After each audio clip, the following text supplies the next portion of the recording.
Alase, Nimi, IreTV. To all my fans across the globe, please kindly subscribe to my channel. Yes, so Fruit Parfait ni mo mú wá fún yín lẹ́ni o. Kí làwọn èròjà mi? I have here on the table banana, green and red apples, coconut, dates, black grapes, cashew nuts, groundnuts, and my yogurt.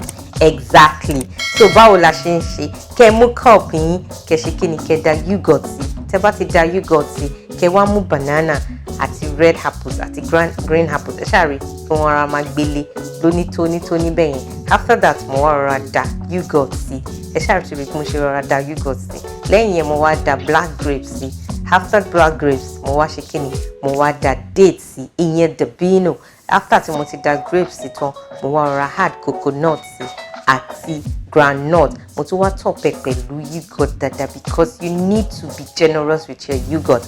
After that, mo wá rọra garnish ẹ pẹ̀lú banana, green and red apples, then cashew nut and groundnut. Mo tún wá top ẹ up pẹ̀lú yogurt. You can see that it's looking so beautiful. My fans all over, before you eat this at all, please put it in the fridge.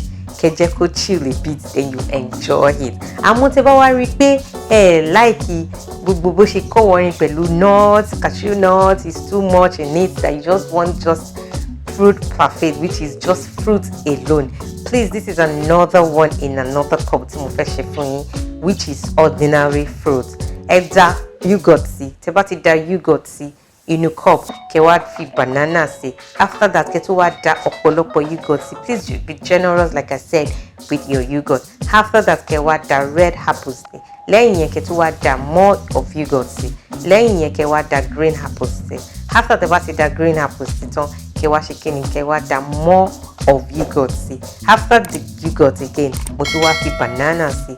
After tí mo fi banana sí tán, mo wá da green apples sí. After green apples, mo rọra fi another red apple sí. You just need to, make it beautiful. Tẹ́ bá ṣe ń ṣe sí layers by layers. Ṣó ti yé yín? Mo wá top ẹ pẹ̀lú yogurt again, ọ̀pọ̀lọpọ̀ yogurt. After that, mo wá rọra fi topping sí. Mo rọra garnish ẹ pẹ̀lú black grapes. You can choose any grapes of your choice. After that, mo tún wá top ẹ pẹ̀lú much yogurt. Please, you need to serve this chilled. Ṣó ti yé yín bẹ́yẹn? Ìkọ́ tí mo mú wá fún yín lénìí nìyẹn. I hope you'll be trying it.